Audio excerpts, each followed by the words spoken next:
रस्ता तिथे बनवायला आला ना, तिथे काय ना काय त्याचं आम्ही नुकसान करणार होतो. बनवायला पण आलं.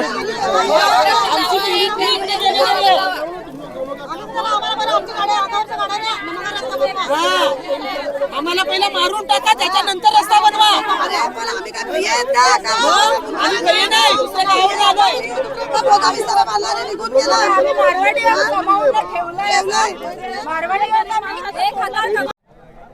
मोनरच्या बायपास रुंदीकरणासाठी 23 डिसेंबरला मोनर ग्रामपंचायतीच्या विरोधात भव्य असा मोर्चा काढला होता. त्या मोर्चामध्ये असा ठराव झाला होता की 9 जानेवारीला ग्रामसभा घेतली जाईल आणि त्याच्यानंतर रस्ता रुंदीकरणाच्या संदर्भामध्ये चर्चा केली जाईल. पण आज ह्या ठिकाणी 31 डिसेंबरला शासनाची काही माणसं येऊन रस्त्याचं मोजणी सुरू होती. त्या संदर्भामध्ये काही महिलांना ह्या घटनेची माहिती मिळाल्यानंतर घटनास्थळी महिला एकत्र जमा झाल्या आणि महिलांचा मोठा रोष ह्या ठिकाणी पाहायला मिळालेला आहे. का त्यांचा आरोप हा मोनर ग्रामपंचायतीवर आहे. ते असे म्हणतात का ग्रामपंचायतीचे जे भाऊसाहेब आहेत ते शाळेच्या ठिकाणी होते, मग ह्या ठिकाणी महिला एकत्र जमा झाल्यानंतर सुद्धा भाऊसाहेब ह्या ठिकाणी का आले नाही असा त्यांनी आरोप केलेला आहे. तसंच ते बोलतात का मोनर ग्रामपंचायतीला काहीतरी पत्रव्यवहार आला असेल आणि ग्रामपंचायतीला ह्या संदर्भात माहिती मिळाली असेल असा येथील महिलांनी आरोप केला आहे. पण एकंदरीत हेच आहे, 9 जानेवारीला ग्रामसभा होणार आहे आणि त्याच्यानंतरच पुढचा काही तो निर्णय होणार आहे. पण शासनाची आज माणसं कशी का आली हा सुद्धा प्रश्न ह्या ठिकाणी उपस्थित आहे. आता आपण बघूयात महिलांचा आक्रोश आणि त्यांच्या काय प्रतिक्रिया आहेत ते आपण आता पाहूयात. मावशी काय बोलणार? आता आम्ही बोलतो का हे सकाळपासून कार्य इथे चालूच आहे पोल गाडायचे. तर भाऊसाहेब मराठी शाळेत काय करत होते? त्यांना माहिती नव्हतं. त्याला माहिती असेल भाऊसाहेबांना का किती कुठे पोल गाडलेत, कुठे कुठे पोल गाडलेत ते माहिती आम्हाला द्या. बरोबर? आणि हे पोल कुठे आणलेले? सिमेंटचे हे कुठे आणलेले? हे वरून पडले. गाडीत आणलेत असेल ना? गाडीत आणलेत. मग ती गाडी कुठे आहे? ती गाडी कुठे आहे? मोठी गाडी. बरोबर. ते आम्हाला सबूत दाखवा. तुम्हाला असं वाटतं का भाऊसाहेब होते पण इथे आले? हो होते, मराठी शाळेत होते. आम्हाला बघितलं ना भाऊसाहेब गाडी घेऊन पळाले. पण ते काय करायला आलेले ते आम्हाला माहिती नाही. तसं नाही, पण 9 तारखेची मीटिंग होती. 9 तारखेची मीटिंग, मग 30 तारखेलाच कसं काय या लोकांनी काम चालू केलं आणि ते आम्हाला माहिती नसतं. माझी नातनी दुकानात गेलेली होती, मी तिला घ्यायला गेली तेव्हा तिथून समोरून रिक्षा आली आणि तिथूनचे 2 माणसं जे होते ते चालत होते रस्त्याला. मी त्यांना विचारलं, मला कुठे चालले? तर बोलते रस्त्याची मोजमापणी करायला. तेव्हा मी सगळ्यांना गोळा केलं. 3 वाजता. आता दुपारची गोष्ट आहे, 3 वाजताची गोष्ट आहे. मग तुम्ही नंतर मी सगळ्यांना गोळा केलं, सगळ्या बायकांना बोलवलं. मग पुंकेशला फोन केला. मग सगळ्यांना मी पोरांना आणि बायकांना सगळ्यांना बोलून घेतलं. मग आम्ही ते पोल उपडून टाकून दिले. हो, तिकडनं आपल्या बाजारातनं 3 वेळा मापणी झाली, तर ते पोल तिकडे काढायला पाहिजे होते का नाही? या डोंगरीला कशाला पोल काढायला लागलेत? तर तुम्ही आधी ग्रामपंचायतला हे दिलं असेल ना, लेटर विटर काहीतरी दिलं असेल तेव्हाच काढायला लागलेत ना. मग त्यांना माहिती ना. आम्ही विचारलं तर सरपंच सांगायला लागले का इकडनं गाड्या लावले तर आम्हाला माहिती नाही. मग काहीतरी त्याची मापणी चालू झाले, काहीतरी लेटर आलंच असेल ना, तेव्हाच चालू केलंय का नाही? आणि त्याच्यातला तो एक माणूस मला बोलतो तुमचा नाही घर जाणार. अरे आमचा नाही घर जाणार, पण माझे दुसरे भाऊ आहेत, बहिणी आहेत, सगळ्यांची घरं त्यांची, पण त्यांचं जे आहे ते माझंच आहे ना, आणि माझं जे आहे ते त्यांचंच आहे. असं थोडं आहे का त्यांच्यासाठी मी भांडणार नाही? आम्हाला या साईडने आदिवासी लोक राहतो, त्या साईडने आम्हाला रस्ता नाही पाहिजे. इकडनं रस्ता कॅन्सल करा तुम्ही. आमच्या साईडला रस्ता नाही पाहिजे. आम्ही आदिवासी रहिवासी, आम्ही आदिवासी रहिवासी, आम्हाला इकडनं रस्ता नाही पाहिजे.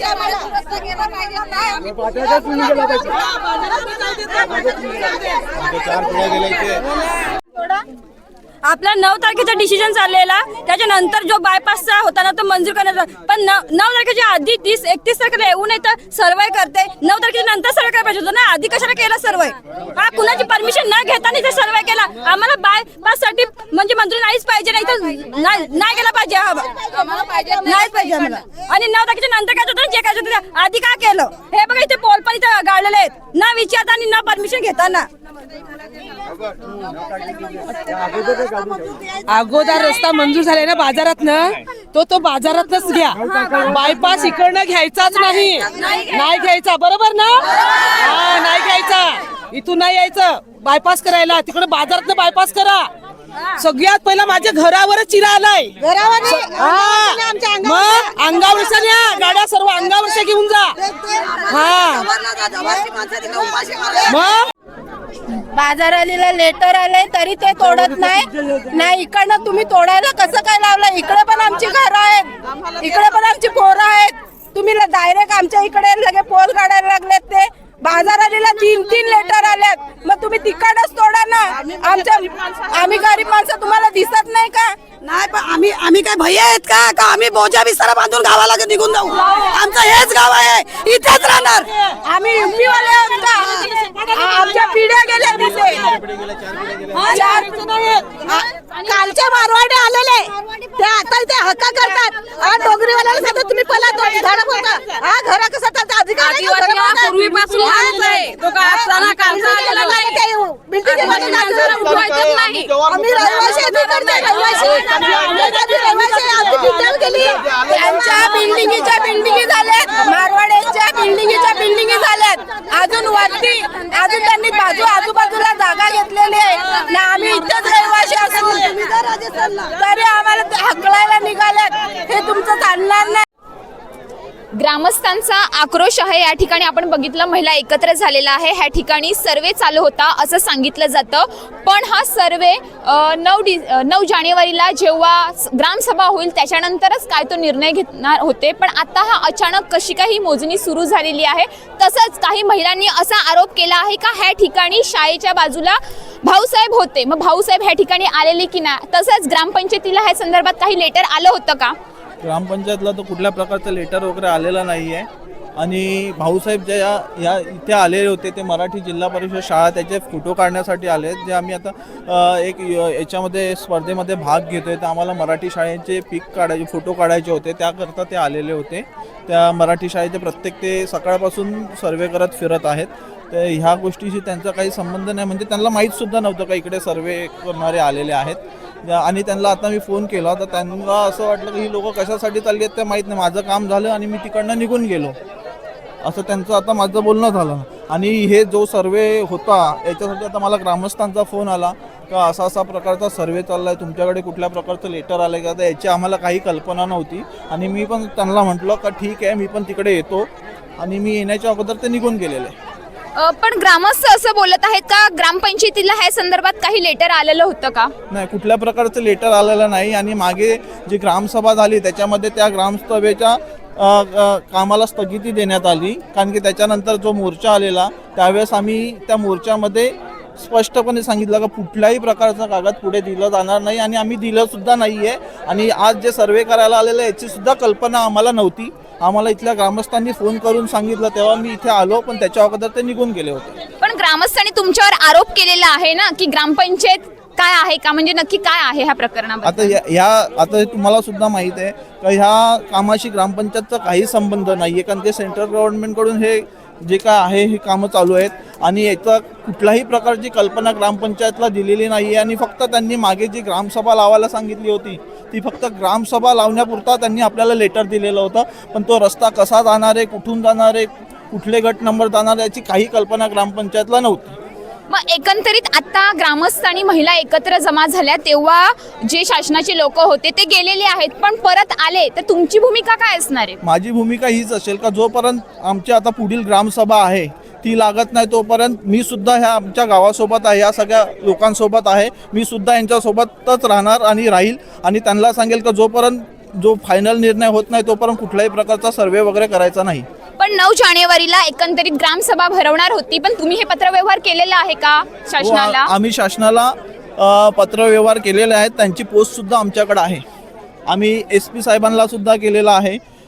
अजून जिल्हाधिकारी, मुख्य कार्यअधिकारी, त्यांना सगळ्यांना आम्ही पत्रव्यवहार केलेला आहे. आणि उपजिल्हा भूसंपादक डहाणू यांना सुद्धा आपण पत्रव्यवहार केलेला आहे. पत्रव्यवहार करून सुद्धा कशी काय शासनाची माणसं येतात ते? आता आपल्याकडे तर पोच आहेत. आता आम्हाला सुद्धा कल्पना नव्हती का ते आलेत असं. जर मी येण्याच्या अगोदर ते मला इथे भेटले असते तर मी त्यांना पहिला जाब विचारला असता, तुम्हाला कोणी पाठवलं आणि तुमचे वरचे जे अधिकारी आहेत त्यांचा नंबर द्या, मला त्यांच्याशी बोलणं करून द्या. सरपंच साहेब आता बोलतात का आम्हाला म्हणजे काहीच कल्पना नव्हती यांची. मग भाई साहेब कसे इथे होते? त्यांना कल्पना असेलच ना, म्हणून ते आता इकडनं निघून गेले ना. इथे होते, आता काही महिलांनी त्यांना पाहिलं. बागेत माणसं राहत नाही. जेव्हा इलेक्शन असतं तेव्हा घरून घर, कोपरून कोपरा, तेव्हा बरोबर त्यांना सापडतो का इथे हा माणूस राहतो, तिथे तो राहतो. वोटिंगला बरोबर माणसं शोधत येतात नाही का. ना आता माणसं त्यांना दिसत नाही. आता घरं तोडणार आहे, त्यांचा बायपास रस्ता जाणार आहे, म्हणजे आता माणसं दिसत नाही त्यांना. मग आता हे कोण निघाले सर्व इकडनं, तरी काही भरपूर महिला इथे राहत नाही. एक पण मतदान करणार नाही. इथे होते ते थांबायला पाहिजे होते ना. का जनता कशाला जमा झाले तिकडे, त्यांना विचारायला पाहिजे होते का तुम्ही कशासाठी इकडे आले. कशाला लेडीज घेऊन ना धावतात, कशासाठी काय झालंय थांबायला पाहिजे ना. भाऊसाहेबांनी ते कशाला बोलले? मग ते कशाला निघून गेले? ते थांबायला पाहिजे होते ना इकडे. का तुम्ही धावता, कशासाठी धावता? मुलं बाल कशाला घेऊन इकडे आलात? आता एवढा मनोरगा उठवणार तुम्ही, मग त्या पंचायतचा उपयोग काय? पंचायत कशी राहणार आहे? जनता नसेल तर त्या पंचायतचा उपयोगच नाही ना मनोर मध्ये.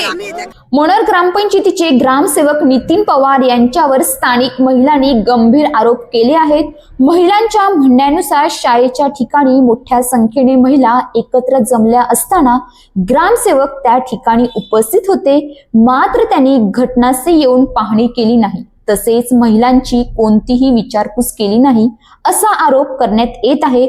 महिलांनी उपस्थित केलेल्या प्रश्नांमध्ये ग्रामसेवकांना आज मोजणी होणार होती याची माहिती होती का?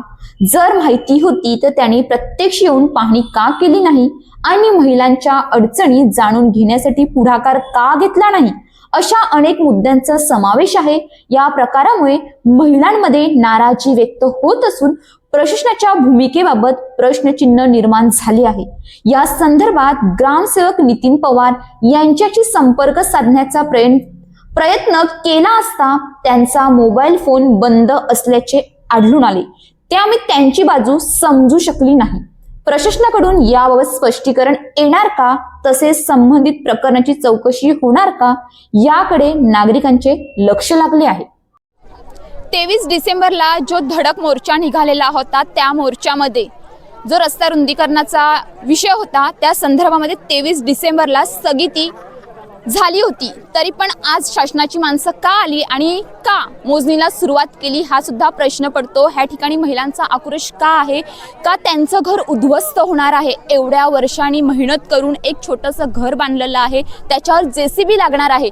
त्यांचा रस्त्याला विरोध नाहीये, पण त्यांचं असं आहे का जिथून आमची घरं आहेत तिथून का रस्ता होत आहे, बाजारळीमधून रस्ता का होत नाही असा त्यांचा प्रश्न आहे.